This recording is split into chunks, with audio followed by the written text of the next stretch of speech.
Charlotte Duicelli, j'ai 34 ans, je suis en couple depuis 13 ans et j'ai 2 enfants, une fille de 7 ans et un petit garçon de bientôt 2 ans.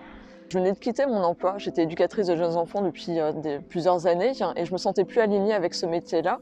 Et avec l'arrivée de ma fille, j'ai découvert la sophrologie qui m'a beaucoup aidée aussi bien dans le métier que je faisais qui me générait beaucoup de stress et d'anxiété. Mais aussi c'était la prise de conscience de qu'est-ce que je veux laisser à ma fille, qu'est-ce que je veux lui montrer en tant qu'état d'être, mais aussi qu'est-ce que je veux lui transmettre après.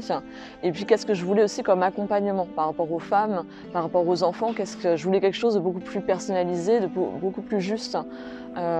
Et aussi me sentir plus alignée. Donc j'ai fait cette formation-là pendant 2 ans. Et à la fin de celle-ci, c'est là où j'ai sauté le pas, où j'ai quitté mon métier d'éducateur de jeunes enfants. Aussi, ça m'a permis, cette formation, au-delà de changer de métier, c'était de révéler en moi des prises de conscience, de me dire tiens, il y a des choses qui me dérangent. Et déjà, le fait d'avoir ouvert cette conscience-là, à la fin de cette formation, j'ai pu me dire tiens, je suis prête pour aller plus loin. Et il se trouve que j'ai fait une fausse couche à ma 2e grossesse. Et là, ça a été vraiment un déclencheur pour aller beaucoup plus en profondeur. J'étais comme si j'étais prête en fait à aller plus loin, d'aller voir mes coins d'ombre et de pouvoir les éclairer, mes blessures et de pouvoir les guérir et les dépasser. Donc voilà, en fait, à partir de là, j'ai fini ma formation, notamment j'ai fait une sophro-analyse qui m'a permis d'aller encore un cran plus loin. Et à côté, après, je me suis dit non, là, ça y est, il faut que j'y aille.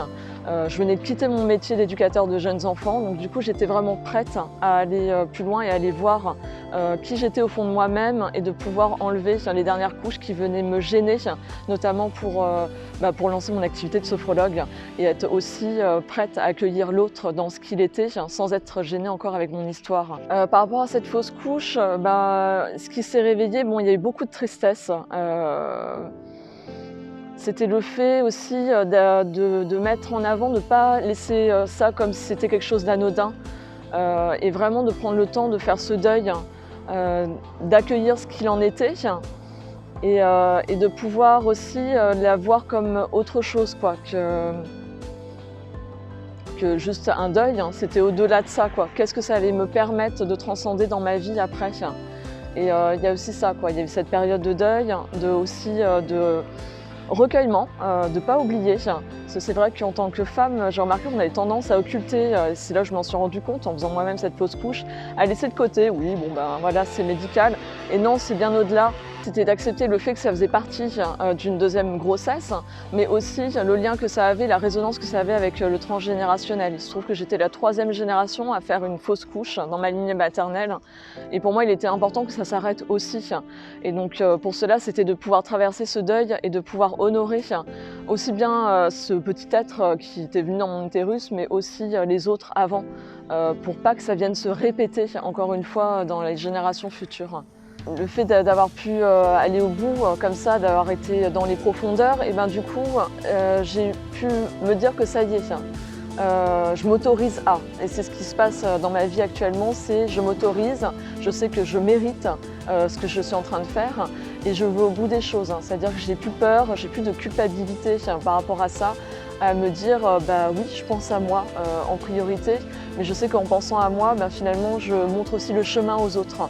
Et donc maintenant, j'ai pu lancer mon activité de sophrologue spécialisée dans le féminin, la périnatalité, les enfants et les adolescents.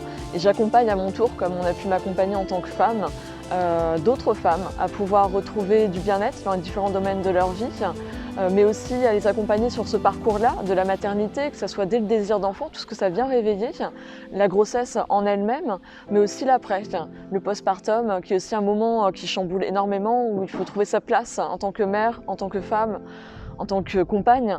Voilà, c'est ces choses-là qui ont besoin d'être accompagnées. Et j'accompagne également les enfants et les adolescents. Pour moi, c'était une continuité. J'en ai accompagné en tant qu'éducatrice de jeunes enfants. Mais là, c'est de venir révéler en eux les ressources qu'ils ont pour pouvoir retrouver, maintenir et puis aussi améliorer ce bien-être dans leur quotidien et voir qu'ils avaient tout ça en eux. En effet, donc après avoir fait des recherches sur soi-même, comprendre son intériorité, ses pensées, ses croyances, transformer tout cela, eh bien, nous avons aussi à regarder ce qui se passe en termes de transgénérationnel dans notre clan. L'histoire des grands-parents, l'histoire des parents sont aussi importantes puisque du coup, c'est celles qui vont donner ses croyances, ses sécurités, ses limitations à ce clan. Nous sommes venus pour les dépasser et comme on a pu le voir avec Charlotte, elle a osé se retourner vers elle pour pouvoir prendre en compte ses souffrances et les transformer. Aujourd'hui, elle est devenue sophrologue et elle peut oser continuer à expérimenter et à exprimer ce qu'elle est.